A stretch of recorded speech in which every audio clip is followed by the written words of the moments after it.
Good afternoon to everyone. Thank you for coming out and being a part of this celebration of cooking program this afternoon. Before we get into the meat of the program, we're going to ask the following individuals to come up and give a brief introduction. That would be Miss Barbara Bacon. She is the director of the she's actually director of the Governor Moorhead School and superintendent of the schools for the blind and for the deaf.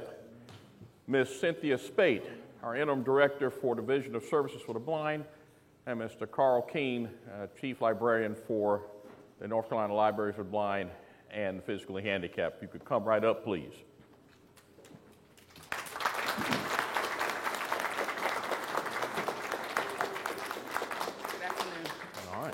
You go first. Good afternoon. Yeah, I'm getting a little bit of a feedback there. I hope that's okay. It's us because we're just standing it. Okay. Good afternoon, everyone.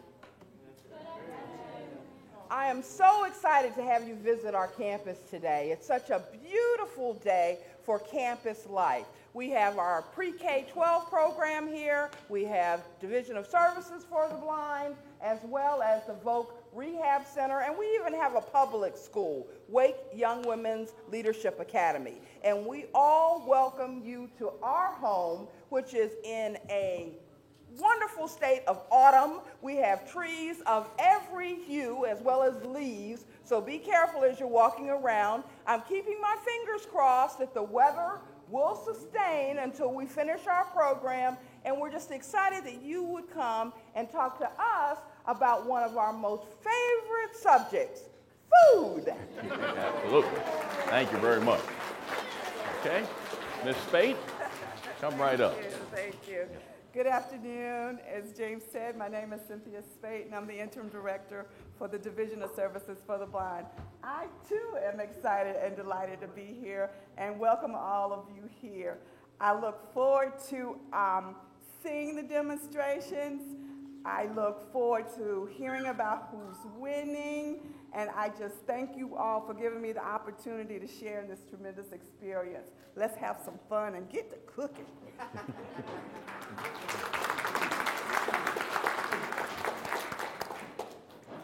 My name is Carl Keene. I'm the regional librarian for the Library for the Blind.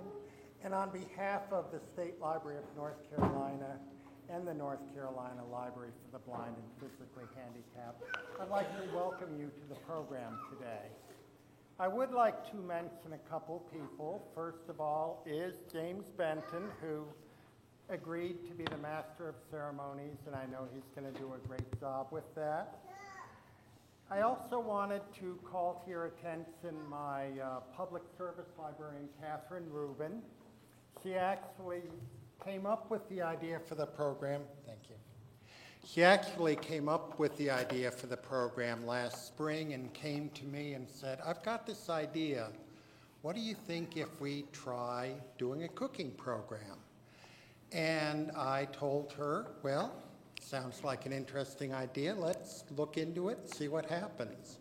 I suspect had she known how complicated that this was going to become, that we wouldn't be here today, but she didn't. We are, and I know it's going to be a wonderful day. I'd like to call Barbara up just for one more moment, please. And on behalf of the library and the Friends, I'd like to present Governor Moorhead School with a copy of Christina Haas' cookbook, Recipes from My Home Kitchen. And that's Volume 1, Volume 2, and 3 are on the table. Excellent. Thank you so much.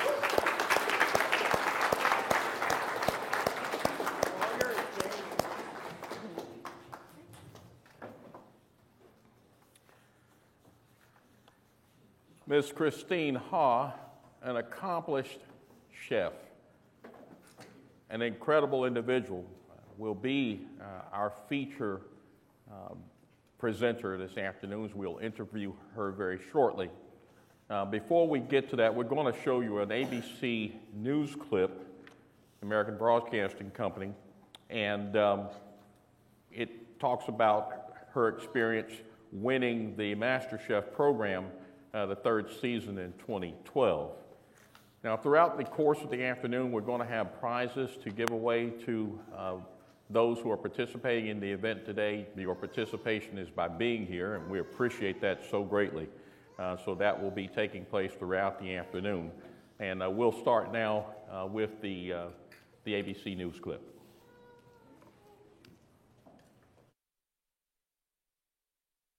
For most people, cooking a gourmet meal is no easy task on a good day. But imagine navigating the world of sharp knives and hot surfaces and sizzling oils without being able to see. Such was the challenge of the young blind chef who just wowed the judges to win MasterChef. And she told ABC's Ryan Owens how she did it. The winner of MasterChef. A surprise ending is part of the recipe for good reality TV. But this ending, Christine, is nothing short of a shocker. After all, the winner of Fox's MasterChef is blind. I just can't believe it. I'm the MasterChef. Christine Ha's path to victory began weeks ago with these first tentative steps onto the national stage. Wow. We've never had a blind contestant. Welcome. Thank you. Week after week, It's a catfish braised in a clay pot. the Houston woman manages to whip up culinary masterpieces I love the fact that you're tasting everything. I have to. I can't see. with only her senses of taste, smell, and touch. That's one of the most delicious dishes I've tasted in this competition so far. Congratulations. Thank you.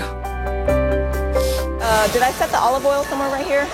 The judges do give her some help This is Cindy. She's my guide and my aide. She's pretty much my eyes. to level the playing field. She doesn't cut for me. She doesn't taste my food or anything like that. Other than that, she faces the same time constraints, Now, good luck. the same stress, I need to melt butter. the same withering criticism from the judges, It tasted dreadful. Just mustard. including the notoriously tough Gordon Ramsay What the is that? of Hell's Kitchen fame. This dish in front of you is your worst performance in this competition. I think there's a lot of people that completely discounted me and they think I'm there as a TV gimmick for ratings. Christine says she's able to do this mainly because she wasn't born blind. Can you see anything? I see shadows. I think if you weren't speaking and you were perfectly still, I would have no idea that you're sitting right in front of me. She lost nearly all of her eyesight about 5 years ago after being diagnosed with an autoimmune disease that attacks the optic nerves. When I lost my vision, I tried to make a peanut butter jelly sandwich, and I remember it getting all over the counter. I was wondering at that time if I would ever cook again. But it's still not easy, We're headed towards dairy. as we witnessed when Christine and her husband John went shopping. Let me feel it. Actually, maybe let's get more. She was determined to make me one of her favorites, homemade ice cream, in an unusual flavor, honey lavender. It's hard not to be impressed as she feels her way through the recipe, only occasionally needing my help to eyeball a measurement. How much do you spill? I don't know, you tell me. Did I steal anything? None right now, none, which is amazing. Her kitchen does have a few special things like that tools, a happen. talking thermometer, 136. homemade braille bumps on the stove, and oven mitts so large they look like they belong to an astronaut. Somehow, it all comes together. Should I yell at you like Gordon Ramsay? Sure, why not? For You're old used to times? it now. Yeah, make me cry, please. The ice cream is good, but it's not my opinion that counts. The real judges awarded Christine $250,000 and her own cookbook. I just want people to realize that they have it in themselves if they really want to really achieve what you really want and prove yourself to the world. And everyone is very capable, much more capable than they think they are. Advice from a young woman who lost her sight, but still managed to win it all. I'm Ryan Owens for Nightline in Houston. The cookbook is in stores next week. Casting for next season starts now.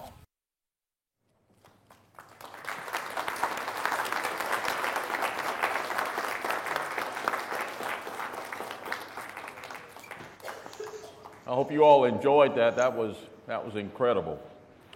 And through the modern miracle means of technology, if all is as we hope it should be, we should be able to welcome from Houston, Texas this afternoon, the star of that clip and the star of our program today, Ms. Christine Hall. Hi, everyone.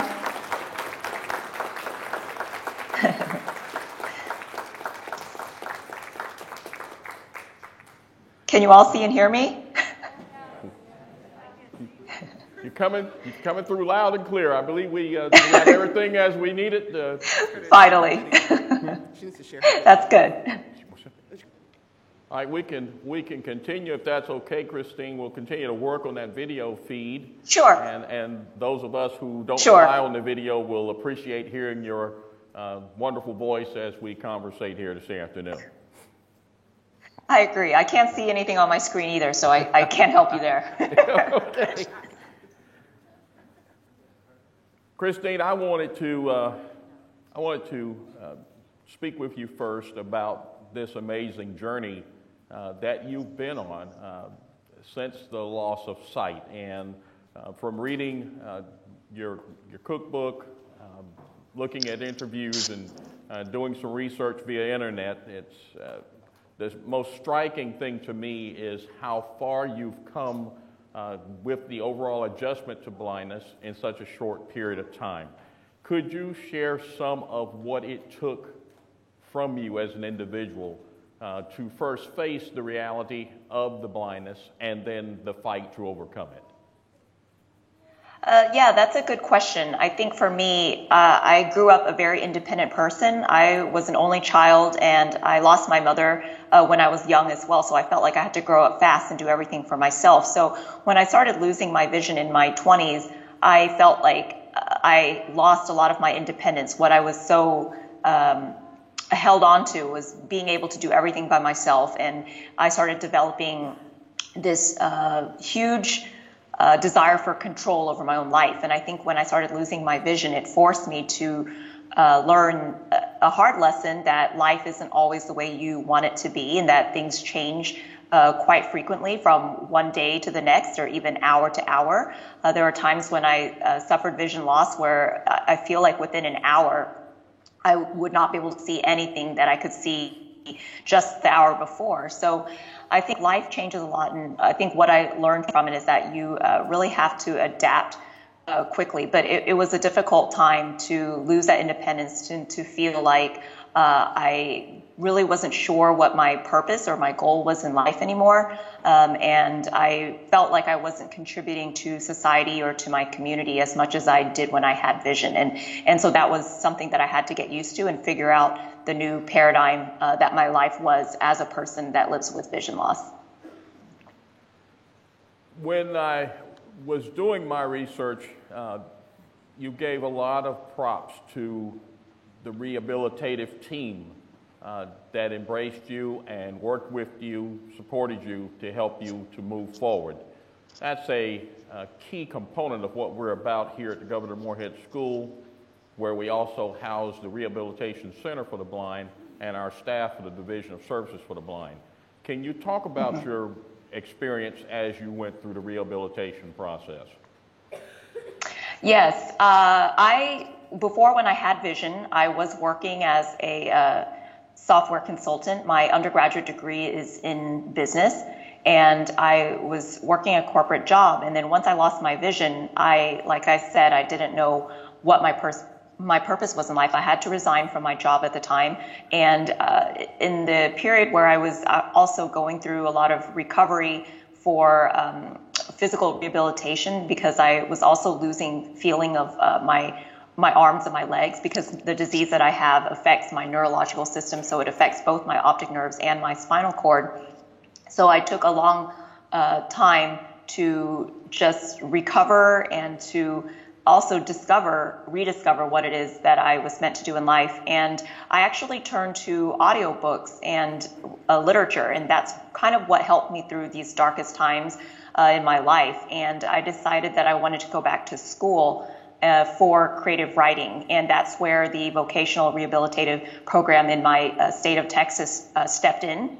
They helped me use a cane and learn orientation mobility, helped teach me how to use the internet and to use different technology with screen reading software, and then helped me learn to navigate the college campus in my hometown, and taught me different ways that I could use the available resources, whether it's through my college campus or through the state agency, just the different support networks that I had to get back on my feet and pursue a new career.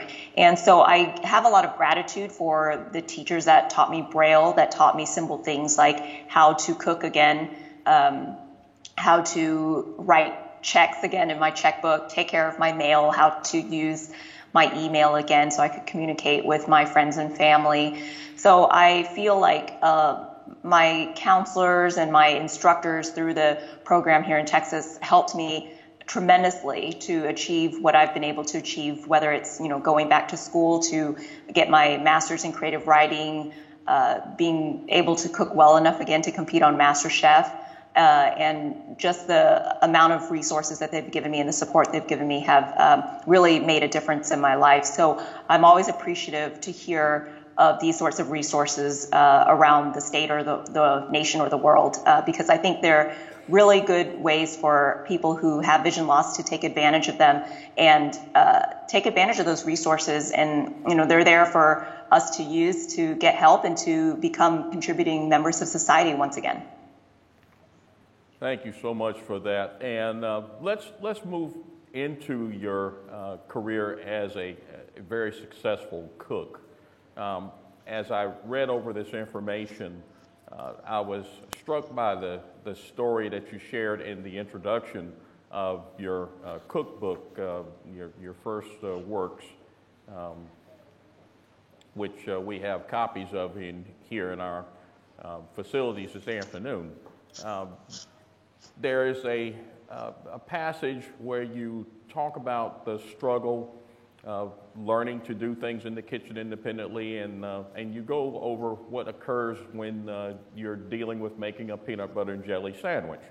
And certainly something that we can easily take for granted. Just seems to be a simple task, but in your particular case at that time, it was not. Could you talk about going from that point, which I would surmise is a low point in your cooking prowess, to rising above that to become an accomplished chef?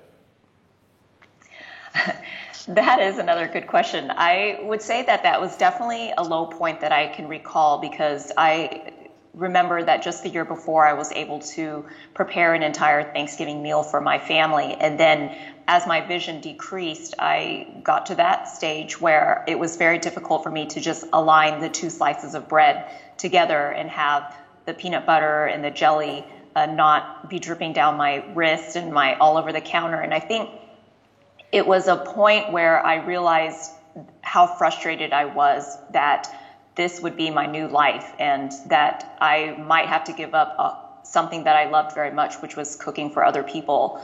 So it was challenging and difficult, but I think that it was also a point when I realized that when you've hit the bottom, that the only direction you really have after that is up. And I am not really the kind of person that gives up very easily. Looking at that moment, at that point, I didn't know if I would be able to ever cook again, but I didn't think that I would never try. I just, at that point, it was just almost like taking it minute by minute and just trying to celebrate the small joys. So the fact that I threw that sandwich away because I was so upset with myself that I couldn't make a decent peanut butter jelly sandwich. I'm sure it tasted fine, but it didn't hold together very well. So I ended up throwing it away. But I think after that, it was the next time I tried doing it again and making another peanut butter jelly sandwich. And I believe I ate that one. And I think I just told myself that you really have to celebrate the small steps that you achieve successfully, because those small steps eventually lead to larger ones. And oftentimes I think we tend to skip from A to Z and then not really celebrate all of the accomplishments that we've done in between. And then we get upset with ourselves about, why we failed. But failure in itself is, I think, it's a way for us to learn as well. And life is kind of like this journey, I think, where it's not always about succeeding, because you need to taste that failure to know the sweetness of success, I guess is what I mean to say. Okay, and now let's look at one of the areas that I'm totally blind as well. And I know as a young cook, and I am no chef by any means.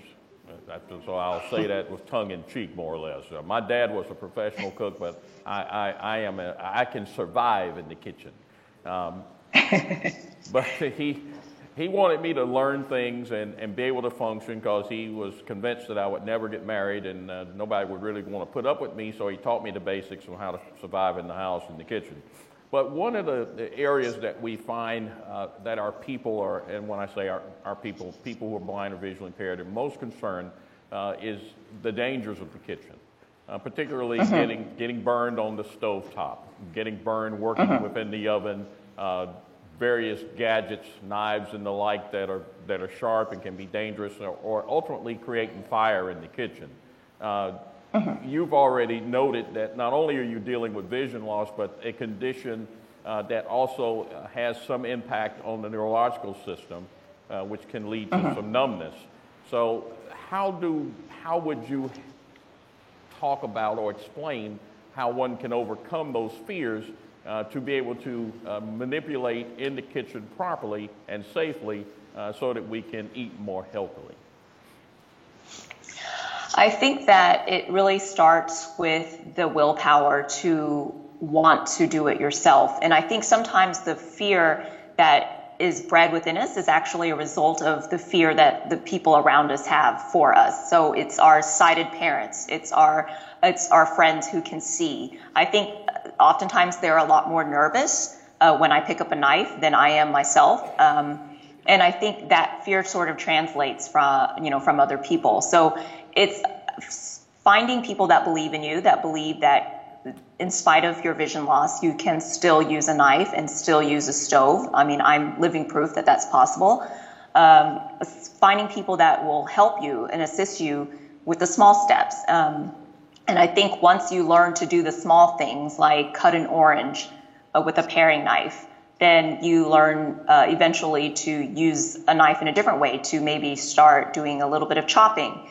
And it's, like I said, it's taking those small steps and it's practicing a lot. And it's really, getting over that fear. It's different for everybody. So I don't really have a straight answer as to an exact formula on how to get over that. But I think you start small. You start with people who can help you, that believe in you, and that will provide you with like safety rules or safety advice. And then once you build that confidence in the kitchen, then I think after that it's really no holds barred. You just kind of go all the way, and it's really about building that initial confidence, and it's always the first step that I believe is the hardest. So I say start small, practice a lot, and don't be so afraid of mistakes, and point to me and say that if Christine can do it, then I can too. Christine, I was moved by a passage in the intro, and let me read this, try to quote it accurately. Food, like love, is a basic human need. Everyone needs substance to survive. Now, as I was reading your materials and then reading that statement, it says a lot to me.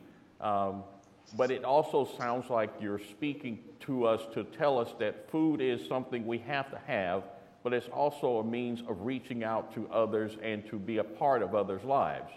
Can you talk about the social component of being a good cook that you've illustrated in that introduction? Oh, thank you for bringing that up again. That's really the crux of why I love to cook and I love to eat. It's the meaning of food and how universal it is. And I always talk about how I meet people from all walks of life who are different generation from me, different ethnicity, different nationality, different religious beliefs, different living in a different country or whatever it is, but we can maybe essentially not even speak the same language, but we can sit down at a table together and share in food and sort of understand one another, because food, I think what, food we need to survive, to physically sustain ourselves. And I think things like compassion and understanding is what we need as human beings to feel, mentally well. And I think that, regardless of anyone's differences, I think at the end of the day, like, every human being just wants to feel loved and understood and respected. And I think what food does is it kind of brings that commonality of human beings together, because we all have to eat. And for me, even if you're not a good cook, I think it's really an amazing and awesome thing to be able to share food with other people, even if it's something very, very simple. It doesn't have to be fancy. I think most oftentimes the most memorable meals that I've had are ones in people's homes that someone has made and said, oh, this is just like a humble loaf of bread that my grandmother taught me to make. And, we just have it with some tea or whatever it is. But it's really the experience of food that surrounds the food. So it's not necessarily the food you're eating in itself, but it's the company you have, the conversations you have, the memories that you're making from the food. And so for me, that's why my cookbook and why a lot of my cooking surrounds comfort food. It's because it's not fancy food, but it's foods that bring certain memories to me that are nostalgic to me, because they remind me of childhood and the memories that I made with these dishes growing up. So for me, I think that's the importance of food, is it brings all sorts of different people together to one table. Okay, thank you for sharing that. Now let's talk about the wonderful show you were a part of, this third season of MasterChef. What led you to be in position to be a part of that? Talk about how that occurred and ultimately how you triumphed. My husband is a Gordon Ramsay fan, and we heard that they were doing auditions in Austin, which is near my town that I live in of Houston. So he said that, you should try out. You have an interesting story. I don't think a lot of people know blind people who can cook. And for me, it's hard to look at it from an outsider's perspective, because I'm me and I'm just like, okay, yeah, I don't have all of my vision, but I just do what I do and I live my life, and I cook some things.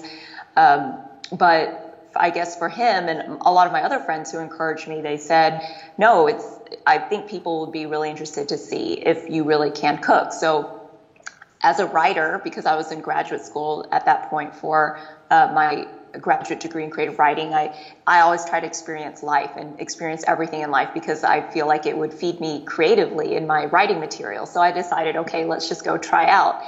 And I think I kind of blew people's minds away, because a lot of contestants were not sure what I was doing there. They thought I was a hired actress to come on and give the TV like some boosted ratings, or a lot of people even asked me during the auditions, like, who would be cutting the food for me and who would be stirring the pot for me. And they assumed that I would just stand on the sidelines and verbally tell somebody else how to cook my dishes. And when I said, I was really surprised that people had the stigma that a blind person didn't know how to use a knife. So I was kind of taken aback, and I said, well, it's me. I'm not going to read a recipe to somebody. And I think, slowly but surely I was able to prove to other people and to myself that it's really about confidence, and it's standing behind what you believe in. I had to stand behind what I cooked on the plate. Like, I don't always think that it was food that everybody would like, but it's what I liked, and I believe that it was food that my friends would like. And so that's kind of learning to trust my gut and my instincts. I think that's something that I learned from MasterChef that I take with me in life, is really to trust your gut, and that you can't please everybody all the time, but sometimes you just need to quiet the noise around you and ask yourself, like, what is right for you? And then you know that intuitively that's the right answer. Christine, the next question was forwarded to me before I came down to do this interview this afternoon. And that question is, do you consider your cooking a hobby because your degree is in creative writing, your undergraduate degree is administration? So the question is, do you consider cooking to be a hobby? I do consider cooking to be a hobby. I think now it might be more of a vocation than a hobby. I would say my two vocations are writing and cooking. So it's more than just an occupation. I think it's kind of what I'm called to do. But to me, I still find myself very eager and very wide-eyed, I think, when I try to new ingredients or try to cook new dishes. So for me, I haven't lost that passion. And so that's why I still kind of consider it a hobby and not necessarily like just a career. Okay. Let me just make this announcement briefly. If there are persons in the audience that would have a question, I was hoping to have someone here that could write those questions down and pass those up to me. I do not have that option available. If you will just do have a couple of volunteers floating around the room. If you'll raise your hand and get that question to the volunteer, they'll come up to me and make me aware of that question, and then we'll pass that forward to Ms. Hall. Is that okay? All right. Okay, Christine, the next question that's brought to me is directly related to the cookbook.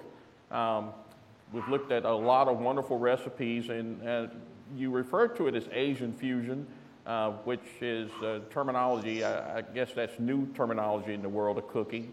I know I don't see that term in older cookbooks, and I have a bunch of those floating around the house.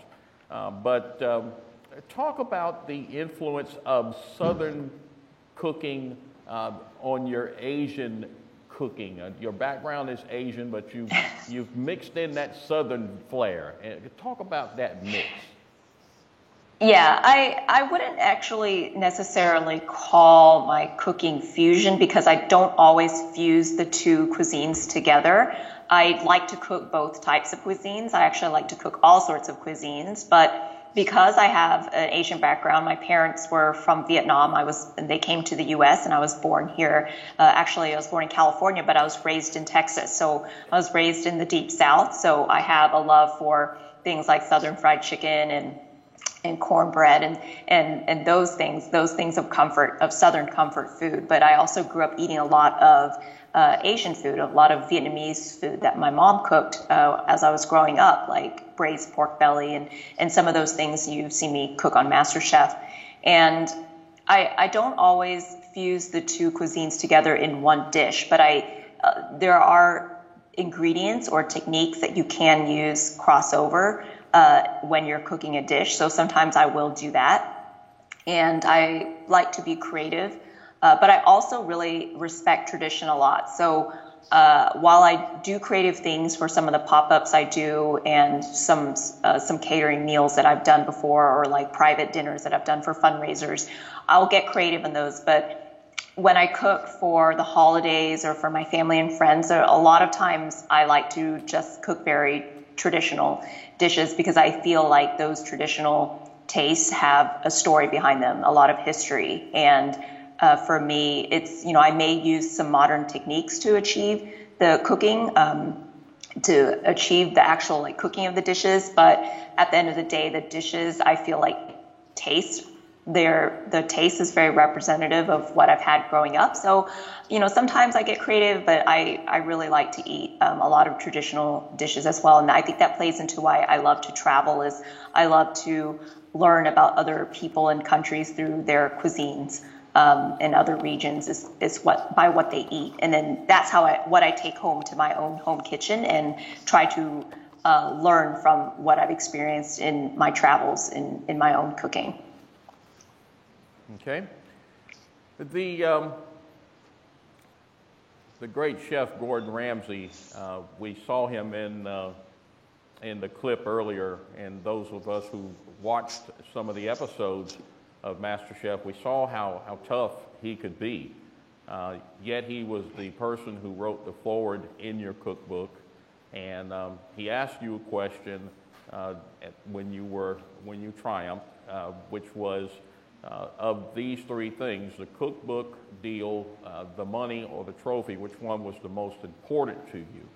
And I remember the amount of money, it being $250,000, and that's a lot of greenbacks. That could erase a lot of problems.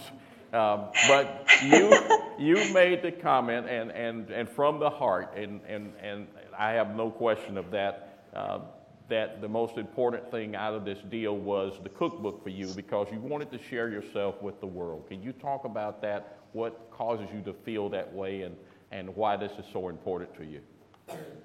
Yeah, I think the world that we live in, there's a lot of people who don't get along or who don't trust each other. And, I think money is good. Yes, money helped me. I mean, the money I used to pay off my school debt and to pay off my husband's car loan. And I took my in-laws to Asia for vacation. So the money is good, yes. But I think what's really important to me is trying to bridge the gaps that so many people form between them, whether between them because of their relationships or their disagreements. And for me, I think it was just a natural prize and gift to me to be able to write a cookbook, because I was already in school for creative writing. So for me, writing was already natural. It was a natural step. And to be able to write a cookbook, to combine the two things I love the most, which is writing and food, together, to make it a cohesive story and to share where I came from to other people. I think that was what was really important to me, is having people be able to read something and say like, oh, maybe they can't relate to everything about me. Like maybe their parents didn't cook like pickled mustard greens growing up, but they could read other parts of my story and say like, oh, I understand that struggle of feeling lonely, or I understand that the challenge of growing up and being teased or being different, or, I can relate to this part of her life where she lost a parent, or I can relate to this other part of her life where she had to deal with a difficult health condition. So for me, I think, MasterChef was a cool experience, and being able to win, and that's definitely awesome, and I'm blessed for that. But I think the bigger picture, I'm very much aware of that. The bigger picture is the fact that I'm now able to have a platform to advocate for the vision impaired or for people who are often socially marginalized. And I think for me, that is much more fulfilling than, the cash can be spent in a year or two. But I think what lives on is the words I write and the stories that I'm able to tell through my writing and my cooking. Okay. All right, audience, did anyone have a question they wanted to bring forward at this time? Anyone? Volunteers? Okay, as I'm waiting for that question to come forward, Christine, let me ask another one that was presented to me. This deals with learning about spices. First of all, do you have a spice that you would consider your signature spice? And once the vision loss was complete, if you will, what techniques did you use to learn about different spices, their feel, their aromas, and how to use them? Spices. I'm trying to think. I use spices very often. I'm trying to think of the ones that I use the most frequently, aside from obviously salt is important and pepper, but I use Szechuan peppercorns. I'll use, I feel like I use cumin quite often because I cook a lot of Mexican food and that uses cumin. I cook a lot of Indian food and that uses cumin, so I use cumin quite a bit. I'm trying to think. My spice drawer is bursting at the seams, but spices, I think to be able to tell between different ones, I'll admit that even after I smell or taste a bunch of different spices, your palate gets tired. It's, as though if you had to do wine tasting or something, if you tasted a bunch of different things, your palate gets tired. So same with spices. after I smell a bunch of them, all I do is just start sneezing. So it's not, even me, like after a while, your senses get tired. But I think I like the fact that spices can enhance a food without adding a lot of like calories or you're not really adding sugar, you're not really adding fat, but you're adding flavor. And so for me, I love cooking with spices, but I can't say I have like one go-to spice necessarily. Okay.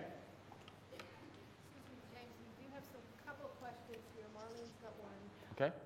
One of our patrons would like to know how she uses rosemary, thyme, and cilantro with what foods and how. Okay. Hello? Christine, this question Oh, comes sorry. from our You're audience. kind of cutting out. Can you hear me now? Mm-hmm. Okay. This Yeah, I question can hear comes you from now. the floor here. Individual wants to know if you use rosemary, thyme, and cilantro, and how you use those spices. Yes, those I consider herbs because they came from a leafy plant. So those are actually herbs, but rosemary and thyme I'll use. Thyme I'll use on a lot of things. Like I use both the rosemary and thyme on our turkey this Thanksgiving. Rosemary is good also with lamb. Thyme is good with beef, with pork. I'll use that sometimes if I'm roasting like a pork loin to make like pork sandwiches. I'll use thyme. Cilantro is actually my absolute favorite herb. I know a lot of people are adverse to cilantro because some people have a genetic predisposition to feeling like cilantro tastes like soap.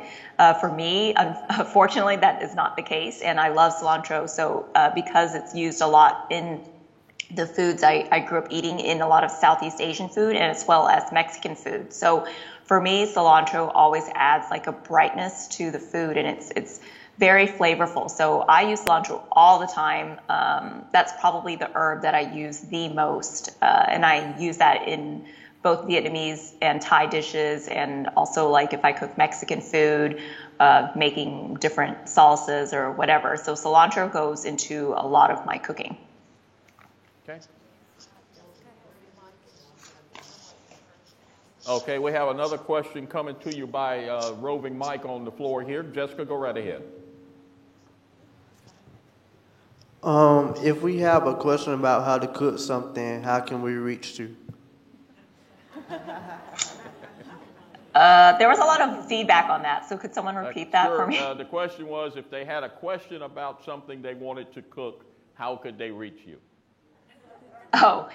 Sure. My blog, theblindcook.com. If you go online, there's a contact form there, so you can reach us through the contact form, and I'll see a lot of those emails. So if you have, or I'm also on a lot of social media, so I'm on Twitter, I'm on Facebook, I'm on YouTube, but my YouTube channel is Christine Ha Tube, and all the other things I'm on, like Instagram, Facebook, Twitter.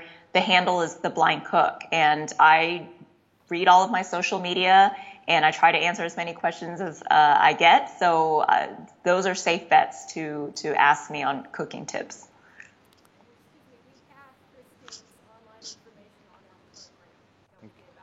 Okay, the program that was issued this afternoon will have her contact information there within.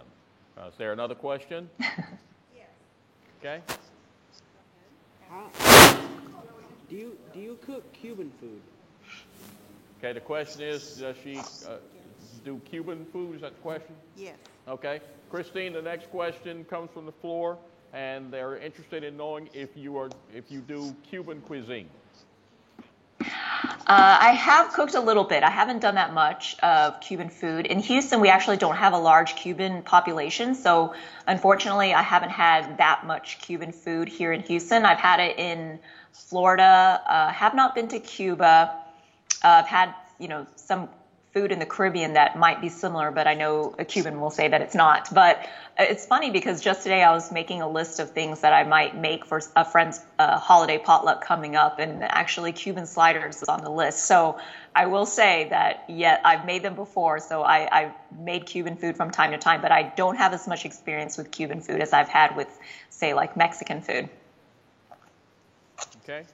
Do we have another question? As we wait for the mic to move to the next person, this question sent to me earlier regarding the use of salted butter versus non-salted butter. And the person that asked me to put that question forth is a lover of salted things, although they shouldn't be, but they like things with salt in it. So one of the recipes that we saw in the cookbook is for these oatmeal chocolate chip cookies. Yeah, those are delectable. And is there a scientific or dietary reason when you wouldn't use the salt versus the non-salted butter, other than maybe just to help with keeping one's blood pressure low? Yeah, that's a good question. It's actually, there's a very good culinary answer for the reason why chefs use unsalted butter. It's because you can always add salt later.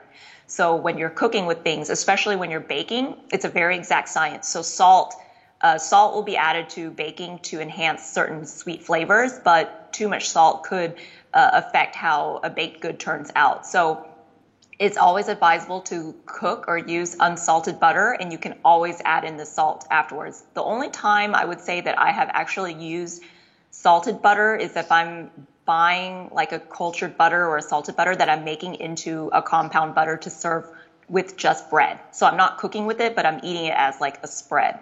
So that's probably the only time I would ever buy salted butter. But other than that, it's always use unsalted butter and add the salt later. Okay, thank you. Great answer. All right, do we have another question from the floor? Yes. Okay. Okay, go ahead. Do you grow your vegetables yourself? Okay, we have a student from the Governor Moorhead School. His question to you, Christine, do you grow your own vegetables? Very good question. My husband and I have had multiple vegetable gardens. Many of them have died. We don't have the greenest thumb. It's also been difficult this year, I think, because we've been traveling quite a bit. So I'll be out of the country for weeks at a time. So it's hard to tend to our garden. So this year we haven't been able to grow much, but I tend to grow herbs because herbs tend to get very expensive at the grocery store, and they're very easy to grow, and you can grow them in small spaces. So herbs I like to grow. We've done tomatoes, we've done lettuce, different kinds of other vegetables like scallions or green onions. We've grown some other vegetables, but our yard isn't that large. We kind of live in the central part of Houston, where we don't have like a wide rolling landscape of garden space. So we have to kind of do a lot of urban gardening is what they say. So this year we haven't been able to do much gardening, but I'm hoping that when I'll be able to soon. I think there should be some stuff that it's still warm enough in Houston where I can still be planting certain things like cilantro. So I might be able to spread some seeds soon. Okay. One more question. All right. How are you able to identify your spices? Okay, the question is, how are you able to identify your spices? Well, aside from using my sense of smell or taste, which I said can be difficult after you're tasting so many spices or smelling so many of them, I have them all alphabetized in my drawer and on a magnetic strip that hangs on a cabinet. The ones that I use more often are in these jars that are hung on a magnetic strip on the wall. The ones that I use less are in a drawer, but they're all alphabetized. Many of them have Braille labels on them. So I kind of know, I have like a checklist on my phone, on my smartphone. I use an iPhone, and I use the app called Our Groceries, and I use that actually to make a grocery list, and it syncs up with my husband's phone, so he's able to, when he goes to the store, able to see what I need or what I've added to the list. But I also use one of those lists as what I call my pantry inventory list. So in there, I have a running list of everything that's in my kitchen, whether it's in my fridge, my freezer, my pantry, my spice rack. So I'll know if I have something, or or if I've run out of something, I'll move it to the grocery shopping list. So in there, I have the entire list of all the spices that I do have, and in the drawer, they're alphabetized. So then I'll generally know where they are, and I'll pick it up, and then usually I get it on the first or second or third try just by smelling them. Christine, this has been an incredible experience for us. This young lady is a graduate from the University of Texas in Austin. She earned her master's from the University of Houston. She is an accomplished writer. She is an accomplished chef. She shares her life with millions. She is also the winner of the Helen Keller Award, and it has been both an honor and a privilege for us to have had Miss Christine Ha be a part of our celebration of cooking here today. Let's give her a great round of applause. Thank you so much, everyone. Thank you so much, North Carolina.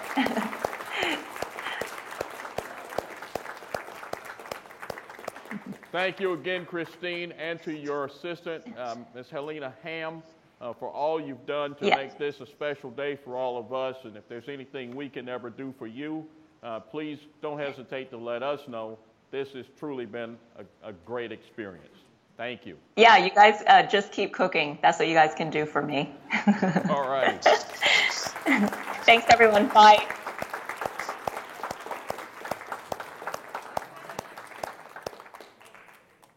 As we continue with the celebration of cooking this afternoon, we're going to have some very skilled people doing 3 different demonstrations of food here in the cafeteria today. And we're going to turn the mic over now to Ms. Jessica Coswell, who will move us through that process. And of course, we do have some prizes we're going to be giving away throughout the afternoon as well. And I will alert you as to when we're going to do that, okay? So we turn the mic over to Jessica Coswell. Well, thank you, James. That was wonderful. I'm going to ask that the demonstrators come up to their tables, and while they're getting ready, we are going to do a couple raffles.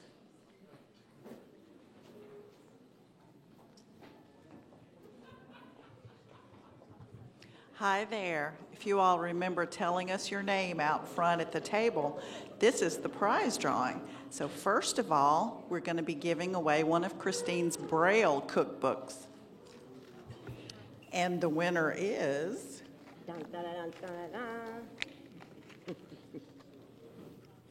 Harifa Stewart. Where are you, Harifa?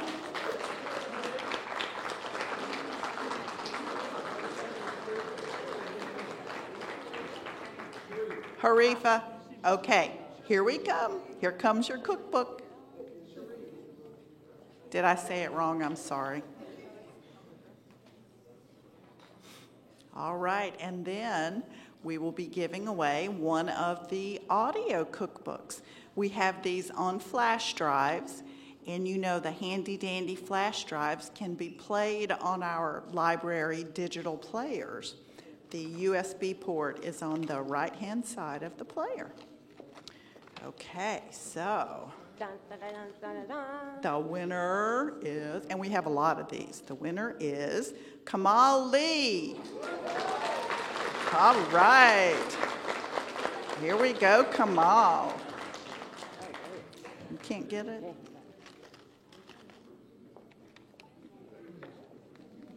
Congratulations, Kamal.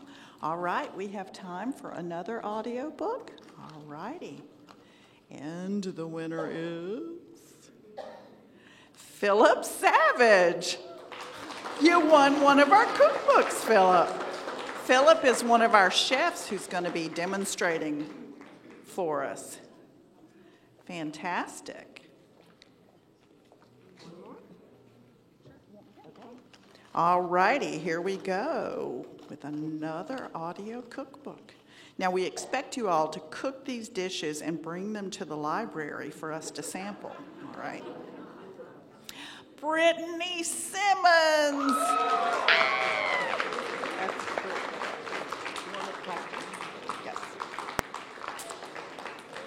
Now, I promise I did not look at those. I knew Brittany when she was in the 2nd grade.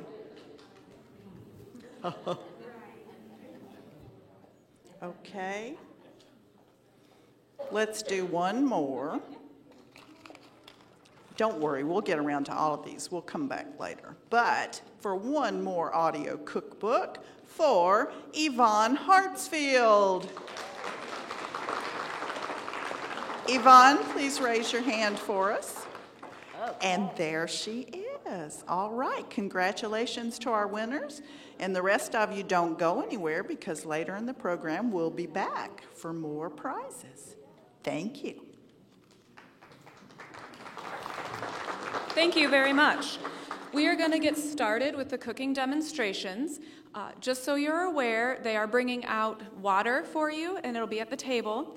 And they will be bringing food out to you throughout the presentation. So please put any dirty bowls or cups in the middle of the table, and they will clean that up after we are done. So what we're going to do first is have our participants kind of talk about what they are making. So can you tell me your name and what you're making today? Yes, my name is Philip Savage, and I'll be preparing a dish called chili mac and cheese. Thank you. And can you kind of walk us through the process of what you'll be making? Yes, it's a simple dish that you get out of your cupboard. You got chili beans and tomatoes with a salsa, mild salsa, and you ground your beef up, browned it with some chopped onions and peppers. You don't have to have that. You can just put the salsa in and be done with that. And the macaroni is what we pretty much use for the mac and cheese. Okay. Can you tell us some of the tools you'll be using today to help you? Yes, we'll have a little pick here that we use for cutting the onions and the peppers, and a safety knife here that you get at any Walmart, and the whisk, the skillet, electric skillet, the timer, and the measuring cups, the low vision measuring cups we have here. It's got the little pub paint dots on them. Okay, thank you. And we're going to move on to our next participant. Can you tell us your name and what you're making today? Yes, my name is Janie Garland, and I'm going to be demonstrating banana pudding. Can you walk us through what you're going to be doing today? Beg your pardon? Can you tell us what you're going to be doing today? Yes, I'm going to be using an 8-ounce package of cream cheese, an 8-ounce container of sour cream, a small box of Jell-O instant vanilla pudding, sweetened condensed milk, and I'm going to mix those together, and that's going to make the filling for the banana pudding. And then I'm going to lay the cookies and the bananas in layers and put the filling in between there. So that's what I'll be doing. Okay, thank you. And Philip and Janie can start your recipes. Okay, can you tell us your name and what you'll be doing today? My name is Matthew Bazemore, and I'm going to be cooking Hawaiian chicken. And I'm going to get my marinade, which will have pineapple juice, soy sauce, ketchup, and garlic. I will put my chicken, which you will marinate for 4 hours. And then you take your chicken out after it's marinated, and you put your skillet or whatever you're cooking on medium heat. And then you put your chicken, and then you spray your pan with Pam spray, and you cook it. Put your chicken in the pan. Then what marinade you have left, you have got reserved, you put it in the pan with the chicken, salt, pepper, and cook it for about 3 minutes. And then you have your Hawaiian chicken, so you put your Hawaiian chicken on top of a bed of rice. Okay, thank you. You can get started.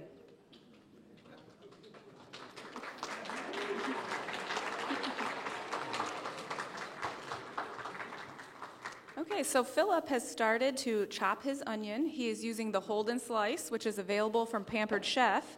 and that allows him to keep his fingers away from the knife.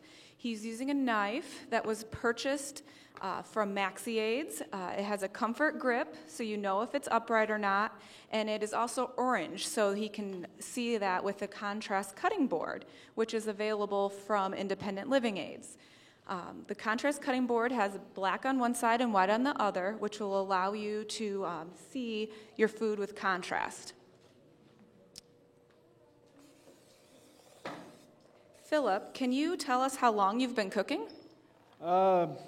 I would say most of my life. I got in trouble first time I was cooking eggs when I was a young child, got my tail tore up, and so, I mean, it's been a love for me ever since. Okay. And how did you learn to cook without vision? Through the classes, through the DSS. DSB? Yes. Division of Services for the Blind? Yes. Okay. And they showed me a lot, and it just was able to let my love for cooking go on. Great, thank you. So Janie is using some measuring spoons. These measuring spoons have been labeled by an independent living counselor, and they have puff paint on them that have marks, so they're a bump. So she can tell that she has a teaspoon because it has one bump on it. So I'll let you measure that.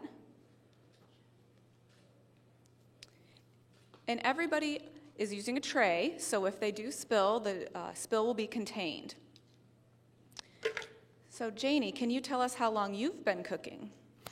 Well, I started cooking here at Governor Moorhead School. I think I was probably in about the 3rd or 4th grade. I believe it was the 4th grade. And it was on the Ghana Road campus, and I started cooking at that time, and I've been cooking ever since then. Great. And how did you learn to cook without vision? Excuse me? How did you learn to cook without vision? Well, I kind of have learned by discernment, discerning how much is this particular amount, how much is a pound, how much is an ounce, and how much is 2 cups and 1 cup, and things of that sort. And I just kind of feel my way along from time to time. Sometimes I can feel, and sometimes there are things that I can see. If I can't see, then I'll just use my hands. Okay, thank you. Okay, so over here with our Hawaiian chicken, we are spraying the pan with Pam.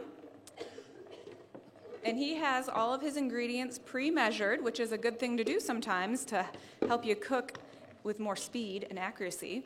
So he's going to be putting his chicken in the skillet, and I'll let him do that before I ask him any questions.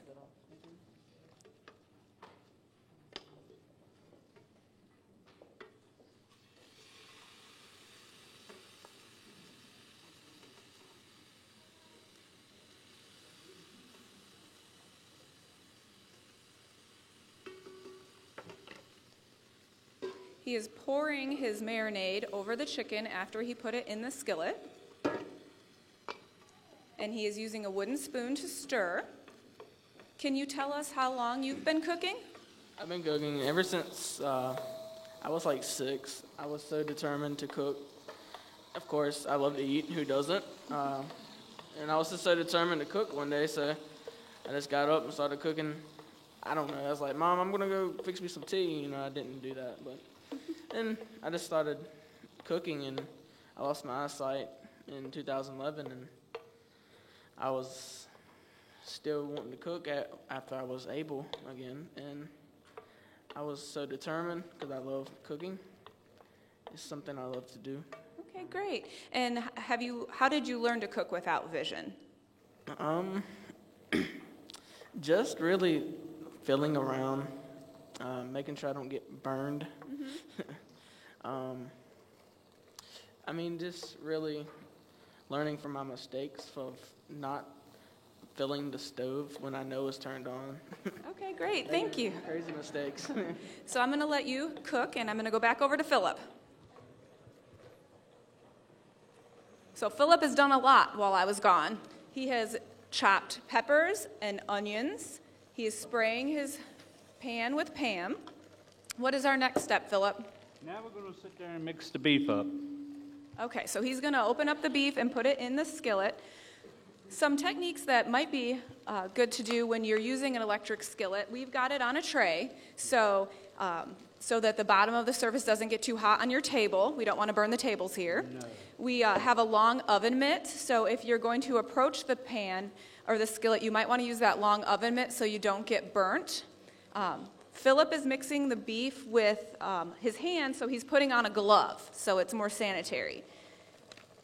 So while you're doing that, I'm going to let you answer another question. Shoot. What is your favorite thing to cook? Oh, my goodness. I'd have to sit there and say that I just started this, and this something I really like is dressing muffins. And they are good. I had them for Thanksgiving, so thank you. We'll go check on Janie. Janie is using the mixer now, and she is mixing. What are you mixing in there? At this particular time, I'm mixing the Jell-O instant pudding and a little bit of whole milk. Okay, so she's got milk and pudding, and she's mixing that up to make our pudding. She also is using a tray, which will be helpful if she was measuring that milk and it would contain a spill. The measuring spoons or cups also have bump dots on them, so she can tell those apart. If she were to time her ingredient or her need to time anything, she has a talking timer that will allow her to hear all the minutes and the hours and anything she would need. Also on her station, she has a flex cutting board. This allows her to chop items and then lift up that cutting board and kind of curve it so she can dump it in the bowl easily. Everybody also has a trash bowl, which is a good idea when you're cooking so you don't have to go back and forth to the trash can. So we'll let her keep working on that banana pudding, and we're going to move over here. Well, it's starting to smell really good over here, too. So it looks like our chicken is cooked, and he is now putting the chicken over his rice.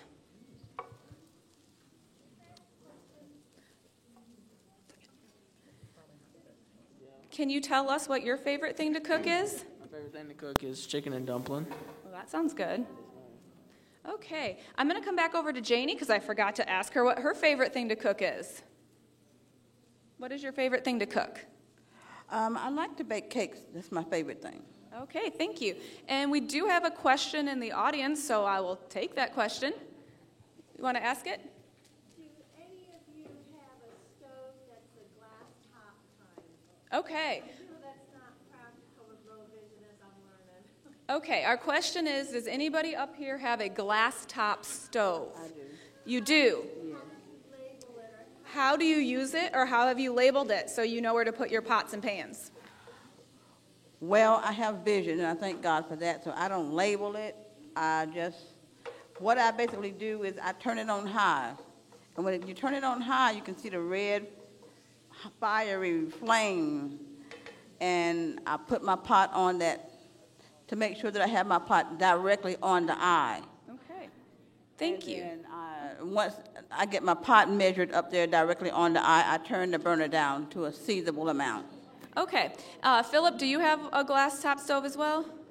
My father does, and that's where I was staying at when I first started losing my eyesight. And he wouldn't let me put none of that on there. But, no. Yeah,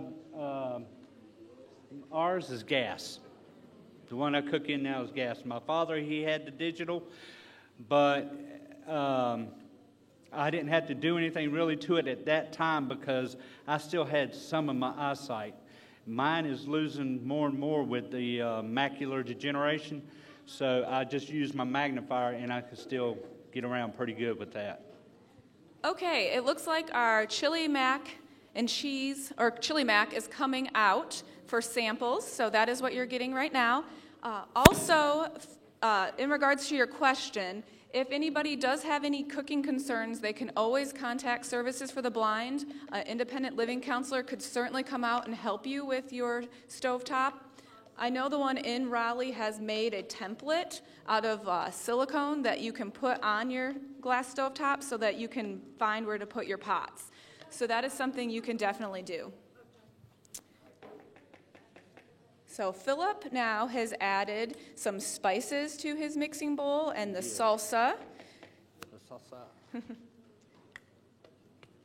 the chilio seasoning mix. Okay, and he's mixing that up with his hand as well because he's got his glove on and a new glove. So what do you find most challenging when cooking with vision loss? People moving stuff. It really irritates me. Okay. So, gotta claim your territory and not let anybody else take over, huh? Okay. So I'm gonna. I guess the biggest thing when you're cooking would be things in the oven would be more my pet peeve. I have to get somebody to look at it and tell me about if it's brown or not, or have a high-powered light and so forth. Okay. And for timers over here, we have a large print timer that is also available from Maxi Aids or Independent Living Aids. It's also a long ring timer, so it rings forever. Yeah. So that is something that can help you as well. We'll come over to our banana pudding, which is starting to look very delicious. So she is mixing with a spatula. And can you tell us what you find most challenging when cooking with vision loss? I'm mixing the Cool Whip with the whole mixture of the cream cheese and the sour cream and the milk and the instant pudding. Once you get all that together, you fold in the Cool Whip. You don't use the electric mixer anymore. You want to get it so it will have some firmness and a shape to it. Okay, thank you. And can you tell us things that you might find challenging when cooking with vision loss? Well, sometimes meat recipes like beef stroganoff and various fancy type foods of that sort. That's what's difficult to me. Okay, thank you. Okay, do we get to try this now? Okay, can you tell us what you find challenging when cooking with vision loss? I find challenging. I kind of agree with Philip. Okay. People moving things. I put this somewhere where I like it, but I don't think it's nowhere where somebody else does. And you know, I just like. I'm the type to where, like I said earlier, I make a crazy mistake and like touch the burner knowing it's hot. So, you know, that is challenging to work around the heat and not burning yourself, you know, and still be able to feel, you know, where your chicken is, where your, you know, so you can mix it up well. Okay, so remembering where you put things might be helpful with that so you don't grab your burner. So my Hawaiian chicken, after my chicken was done, I cooked it for 3 minutes, about 3 minutes. I put it on a bed of rice, and on top I put a sprinkle of cilantro. Thank you. And you will get to try that pretty soon, so that's exciting. Did anyone else in the audience have any questions they wanted to ask? Okay, we have one back there. If you want to shout it, I can hopefully hear it and repeat it.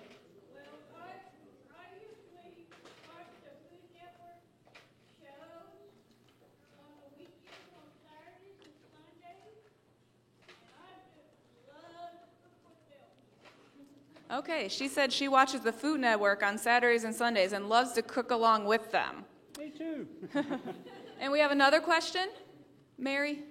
Yeah, I'd like to ask our chefs for today how they manage, if they bake a cake, how do they manage to get the frosting on the cake without getting it all over? Okay, we have a question.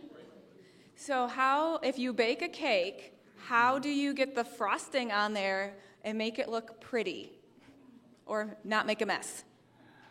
Well, my master trade was a brick mason, and I did a lot of concrete, and so that technique just comes through the same way.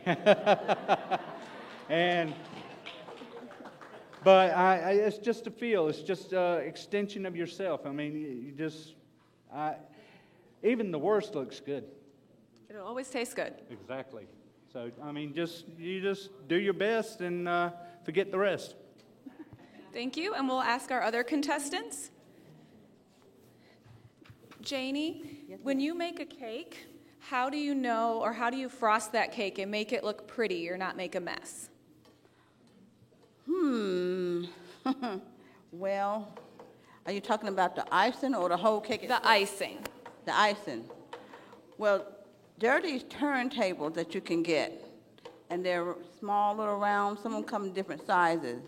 If you take a turntable and put your cake in the cake plate and set that on the turntable, you can guide the turntable with your right hand, sliding it around, and have your spatula or your knife.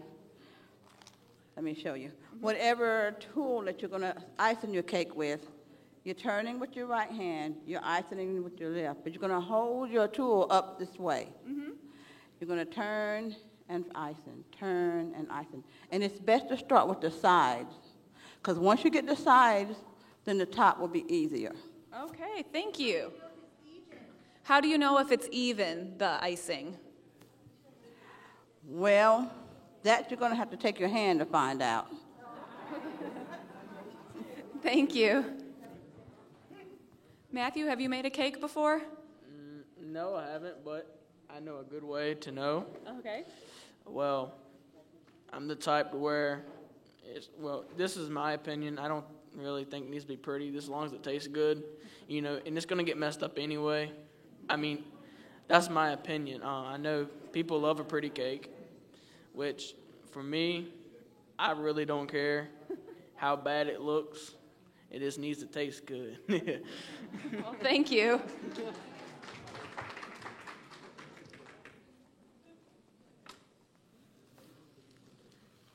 Any other questions? What? Okay. Has all the food come out except dessert? You're eating the Hawaiian chicken now, and dessert will be coming out shortly. My favorite part of the meal. So Philip now has put in all the ingredients except the cheese. Except for the cheese. You want to do that last little bit of time in there. That way it melts in, and you can make it as thick as you want or as loose as you want. You can add a little more water to it. While it's in this stage here, the cooking process, you can add or take away of anything that's on here. Make it yours is the biggest thing about it. If you don't like beans, or if you don't like the chili beans, you can add black beans. You don't have to add the peppers and onions. You can just use the salsa if that's what you prefer. Anything that you don't want to add to it, you can, because I had a friend that was allergic to onions, and it would make him deathly sick. So whenever you're cooking this for somebody, just be sure to make sure they're not allergic to anything. Well, thank you. And can you tell us what your favorite cooking tool that helps with vision loss is? My magnifier. Okay. So that might not be considered a cooking tool, but that is a tool for him, so that's great. Yes. Anything else? Yeah, the thing about this recipe is the tomatoes and the beans that's in here are very beneficial for diabetics. It lowers your sugar, helps lower it. So that's one thing that you can say that is good about this. Thank you. And I'm hoping that they've saved some for us back there. Okay, we have a question. What kind of seasonings did you put in your chili? Basically, the only thing I put salt, pepper, garlic, and then a pack of Chili-O seasoning mix. It usually has about everything that you need to. If you get chili beans from the can, they usually have some of the same spices that's in it, but you can add or take away to anything that you like on there.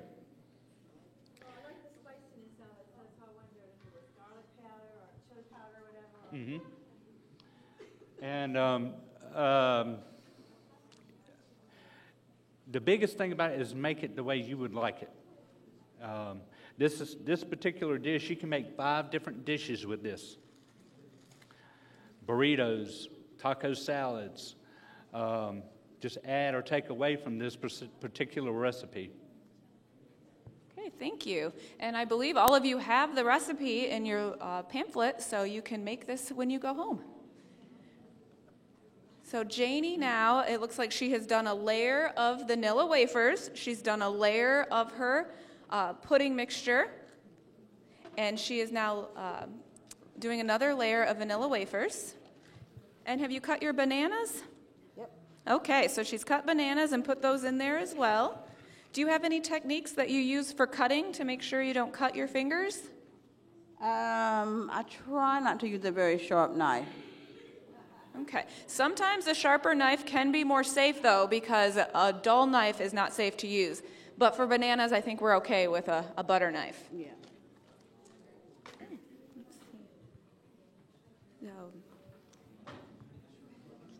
Do you have a favorite tool that you use in the kitchen, Matthew? No, except the fork and the plate that I use it with. Oh, there you go. Okay.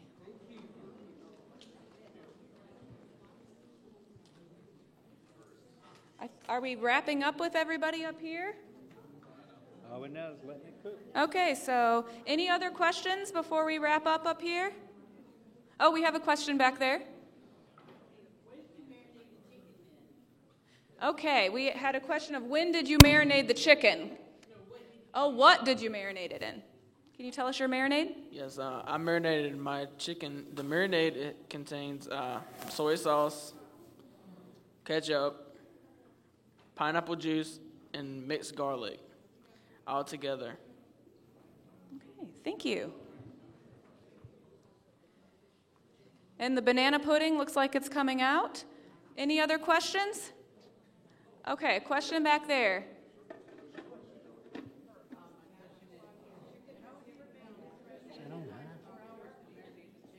Okay, he asked how did you have 4 hours to marinate that chicken? Well, they marinated it before today, so that was not part of his prep today.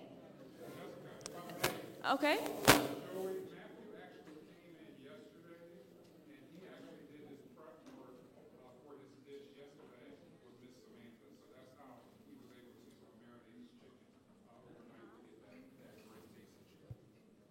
Okay, and Kim?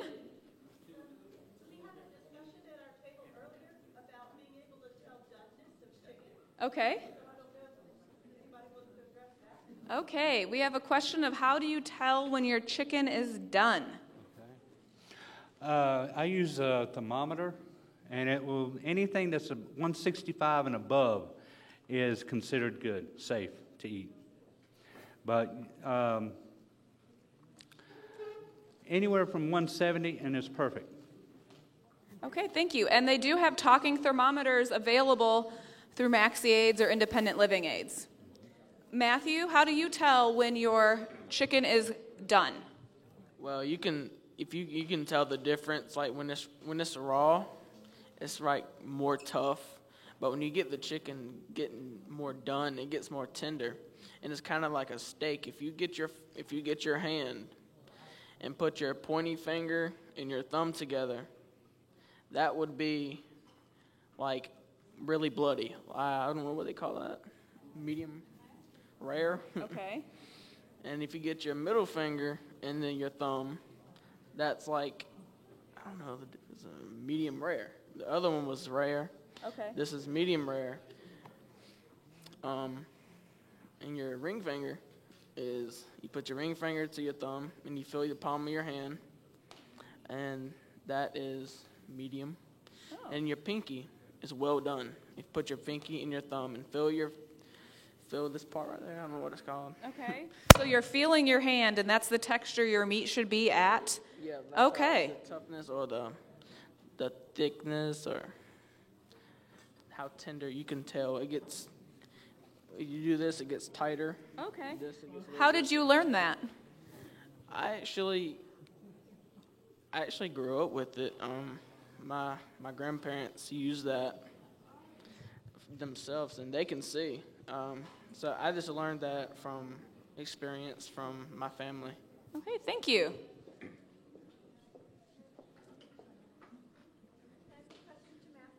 Yes, question for Matthew. Matthew, you sound very young. I can't see what you look like. You sound very young. Do you cook for your So our question is that Matthew sounds very young, so she wants to know if he cooks for his family. I am very young. I'm 15, and I wish I could stay that way, but Don't we all? Yeah, I cook a lot for my family. You know, they're like, let me cook one time. I'm like, nah, I got this. You know, and sometimes my mom's just like, you know, just let me do it and you have a day off. I'm like, okay, I have a day off. And, but yes, I do cook for my family a lot. I love to cook baked chicken for them. I love to cook string beans, mashed potatoes. I love to do those. Homemade mashed potatoes. I really don't believe in instant, but they're good too. But yes, I do, and I love to cook for them, and it makes me happy when anybody says they enjoy the food that I prepared them, because I love to make people happy, and you know, by any way, not just cooking, you know, by favors or anything. Well, thank you.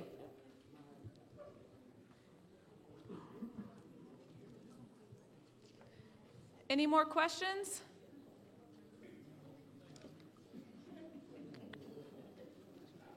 Okay. How are we doing on time? Okay, we have another question.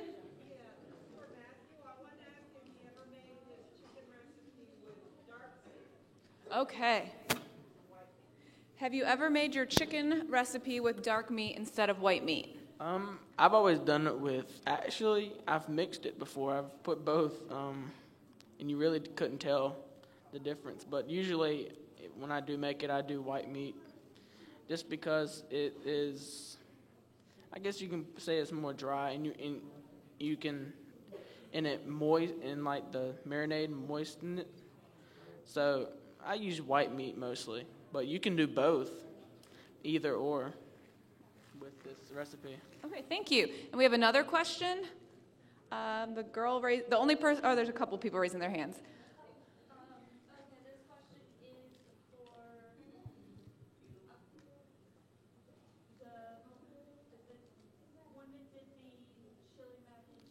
Okay. Did you use like the tomato salsa, or did you use a different type of salsa? Okay, our question for Philip is, did you use tomatoes or tomato salsa or different type of salsa? I used a tomato salsa, paste, chunky. It's got everything that usually goes into a chili. So that was something that could be very quick and simple for somebody that can't see or low vision. And I also used stewed tomatoes because it has spices of its own, and it's a great base for any recipe. Okay, thank you. And we have a couple more questions. The young lady with the long hair and the white shirt. My question is for Matthew. I don't like to touch overall meat that much. So is there a different way you can tell if your chicken is done or not? Okay, she wants to know if there's a different way to tell if your chicken's done because she doesn't want to touch raw meat. Yes, it is. Like Philip has used the thermometer, but I don't use that because I'm more, I guess, I'm really Southern, so it's like, I guess it's just like I don't care what I touch, but I know my hands are clean. But I mean, I really, if it's raw chicken or not. So that's why I really don't use a thermometer. I just feel of it and say, yeah, but it's about done. And if I'm cooking for, yeah, exactly, and and ain't nothing wrong with thermometers, but yeah, if you don't want to touch the meat, thermometer is check the temperature of it and just use that. Okay, good suggestion. Another question over at that table.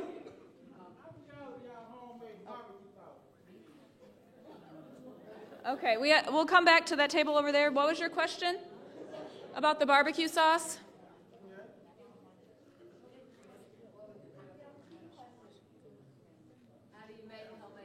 Is that the marinade that you're asking about?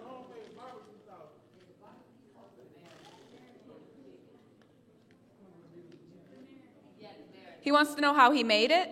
Okay, can you tell us how you made your marinade? Did you make up that marinade? No, but I did not. The marinade, it's soy sauce, pineapple juice, garlic, and ketchup. And you just mix that all together, and this comes as that different taste. It is a very different taste, but it's a unique taste. And yep, it's just ketchup, soy sauce, pineapple juice, and garlic. Okay, and I believe you have that recipe too, so now you guys can make that at home. The question by Gina.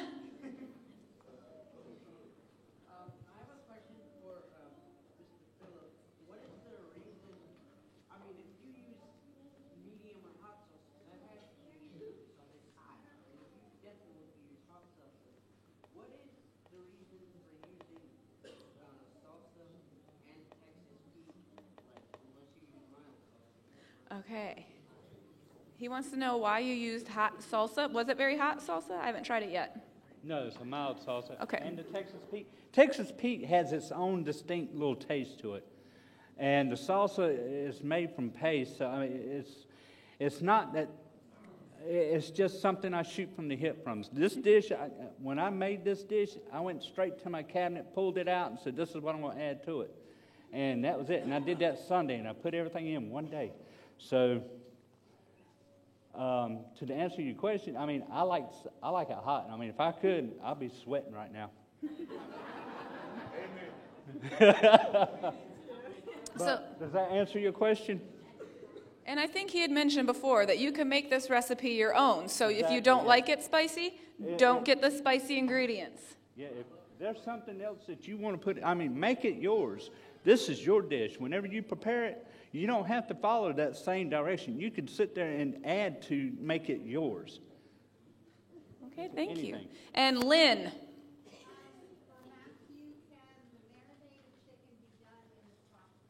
Okay. Can you marinate the chicken in the crock pot? Is that the question? Yes. Yes, you can. It'd probably be better off if you cook the chicken in there. And then when it's done, you can pour it on top and then let it soak in together. But yes, you can cook it in the crock pot as well. Well, thank you. I think everyone's done up here for the most part. Oh, another question? Okay.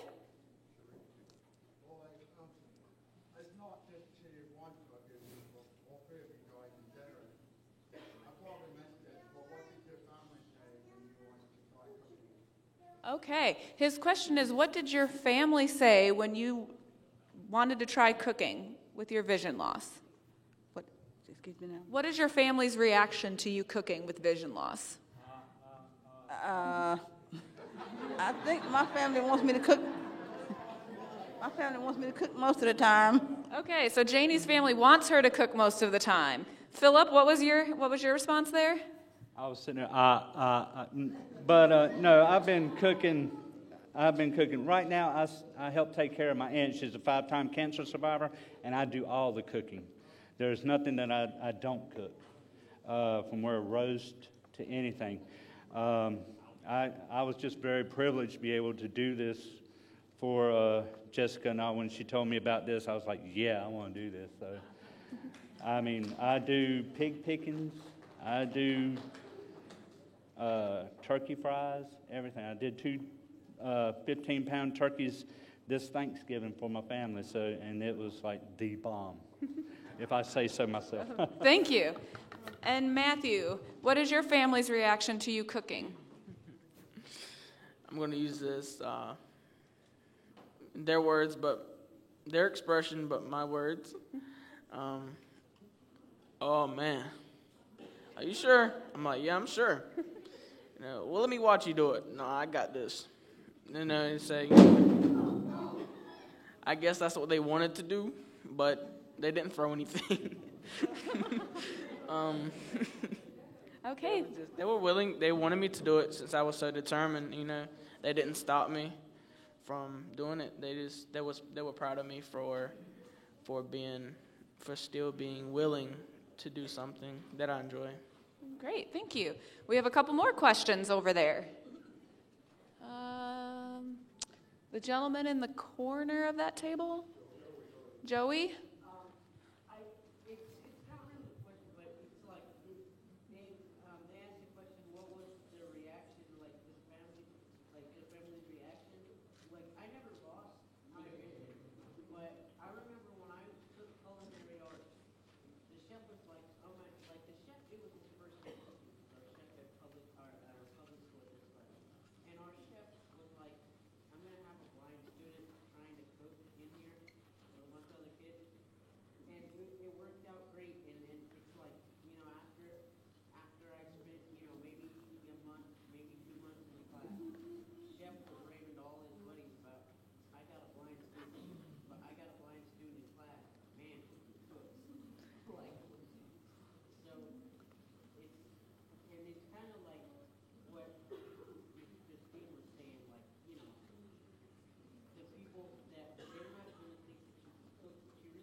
Well, thank you. Could everyone hear that?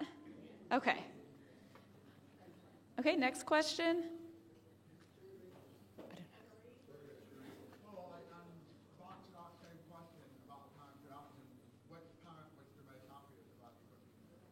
What was that question?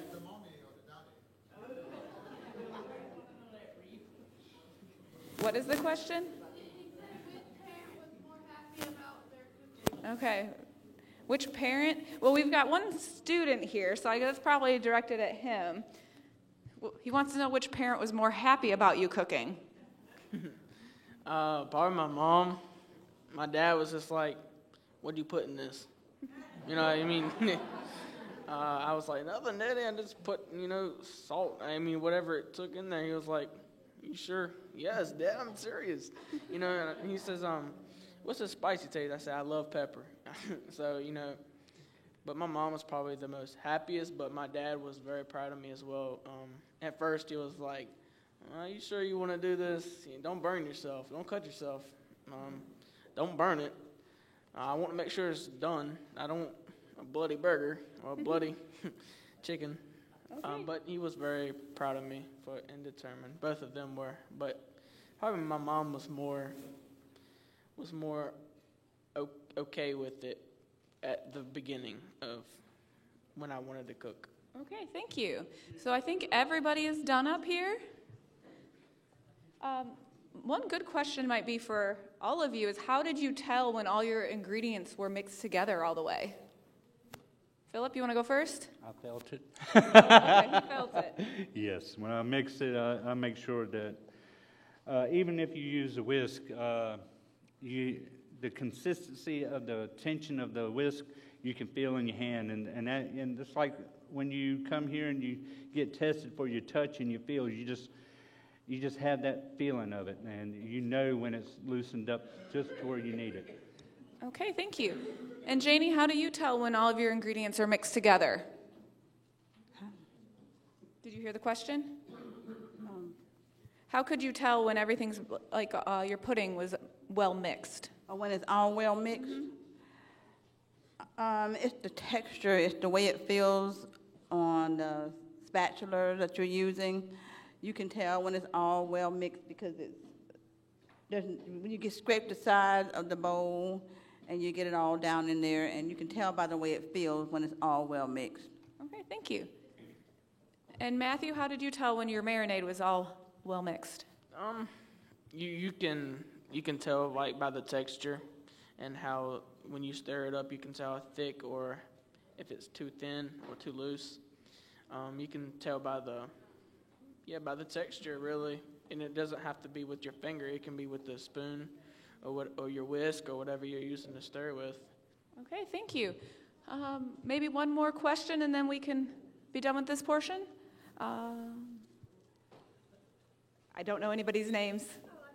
Okay. It's for Janie. Janie, I'm asking on behalf of your little grandbaby up here at the same table. She would like to know if you're planning on bringing it home. Okay, did you hear that? Your granddaughter wants to know if you're bringing that banana pudding home. No, I don't think so. I think she probably will get to take it home, actually. So, got some happy grandbabies because you'll get to take your banana pudding home. Right. Okay, so we're going to wrap this part up, and are we having a raffle next? Okay.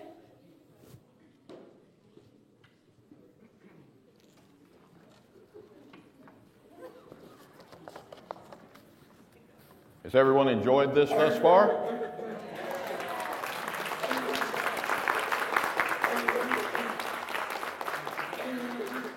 This was amazing. I think we should give Matthew Bazemore, Philip Savage, and Janie Garland another big round of applause. Outstanding.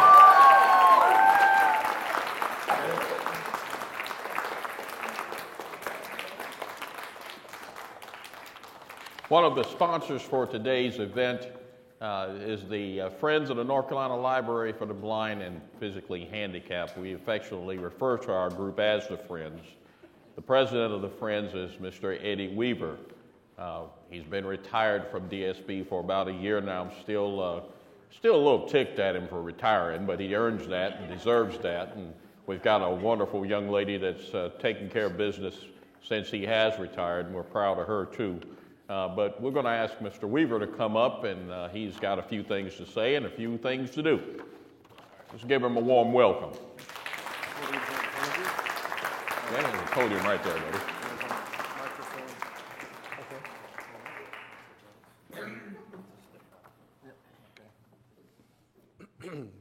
Well, good afternoon, and didn't we have a great afternoon with cooking?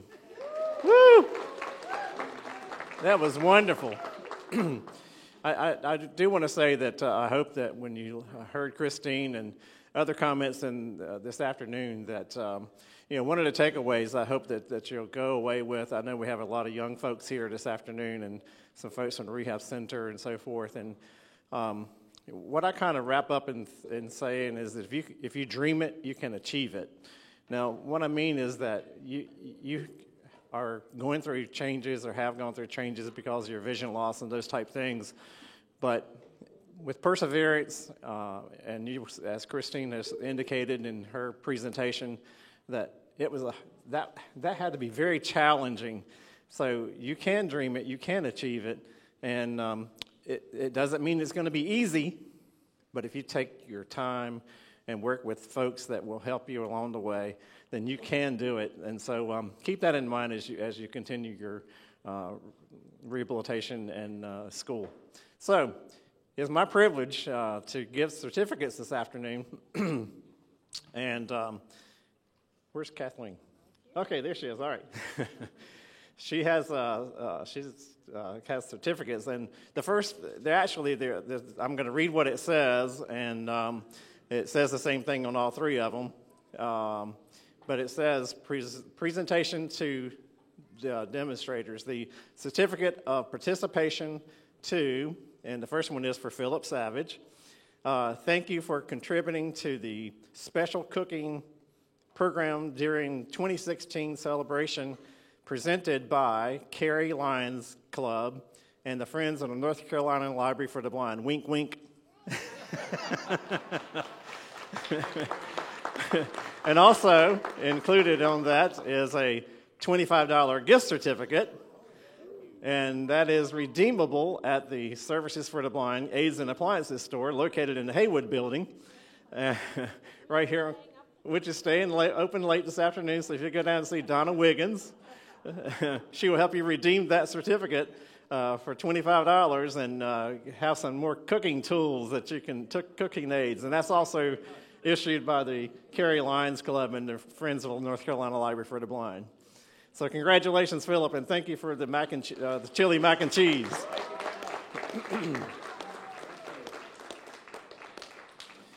The next certificate, of course, is presented to, I'm finding my name, Jamie Garland. And she, of course, the same certificate and same $25 gift certificate, Jamie. And again, your banana pudding was tremendous. That is one of my favorite all-time desserts. So I wanted to say thank you very much for that this afternoon, and I hope you can take advantage of the $25 gift certificate as well. And enjoy this afternoon, and thank you again for your presentation. Thank you. You're welcome.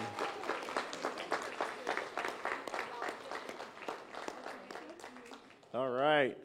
And Matthew Bazemore, where are you? All right, Matthew. Your Hawaiian chicken, another one of my favorite meals. So you guys, I don't know how you found out I had lovely, what my favorite meals were, but you did a great job. So Matthew, thank you for your presentation and your comments as well, and I hope you will take advantage of the gift certificate as well. And thank you for everything you've done today. You're welcome. All right. Now, does that give us back to James? Okay. All right, Step sir. right up here. Thank you, sir. You got it? Yeah, I got it. Thank you, sir. All right. Where was this one sitting? Are you here, Catherine? Yes. Okay. Where was this one sitting? Pardon? Does it sit right here? Let's see. I don't think it does. It doesn't sit. Oh, okay. Does anybody know where this? I'll hold it for you. Okay, that'll be fine. Thank you. Okay, before we, do we have some more door prizes? We do have some more door prizes. Yes. Okay, why don't we do those prizes real quick, and then we'll have our acknowledgments and. Okay. All right. So is Marlene? Okay, we're gonna do. Okay. Sorry about it. Is it on? Yes, ma'am. Okay. Can you guys hear me? No. Okay, now you can hear me. Yeah, I can hear that you can hear me. We have some more door prizes for you. Now, the last time we were up here, I forgot to introduce you to my lovely assistant. This is Millicent White, who is one of our volunteers at the Library for the Blind. And she does everything I tell her to. Yay, Millicent! All right, we have one more Braille cookbook to give away. So, reaching my hand into the Braille basket, and I find that the winner will be, oh my goodness, these are not rigged, I promise you. Eddie Weaver. Eddie, raise your hand, dear. Yes.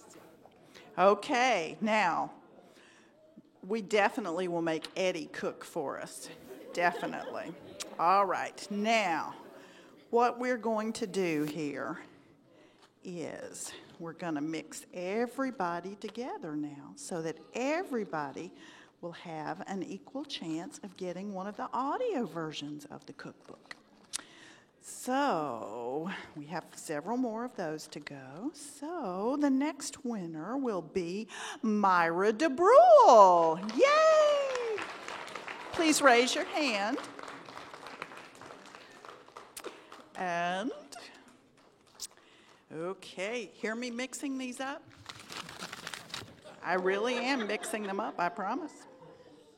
All right, our next winner is, oh, I hope I can say this, Vicki Fanikin. Yay, Vicki, where are you, Vicki? Can you raise your hand? Right back there. All righty. Okay. Okay, all right, I spelled it sort of like that, okay? My spelling is not the best when it comes to names, as you can tell. All right, so our next flash drive Christine Ha cookbook is going to go to Missy Ricks. Missy, raise your hand.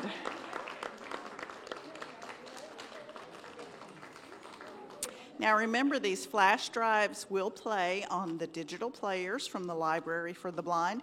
If any of you do not have one of those players, please call us and I will personally get one on the way out to you. Well, I'll order it, but you know. They don't let me mess with the players too much. All right, our next winner of the cookbook is Matt Bowers. Matt, raise your hand. Matt? Matt, raise your hand. Oh, Matt is up. Matt Bowers. All right, there he is. We found him. He was hiding. Okay, don't hide. You might miss your cookbook. We have 2 more cookbooks, so the suspense is getting worse. All right, our next winner is Larry Woodard. Larry, congratulations. All right. Now, if anybody, wanted to slip me some money to get this last one. No, just kidding. Don't, my boss is here. Don't do that. Okay. All right. The last cookbook from Christine Ha is going to Brooklyn Geis.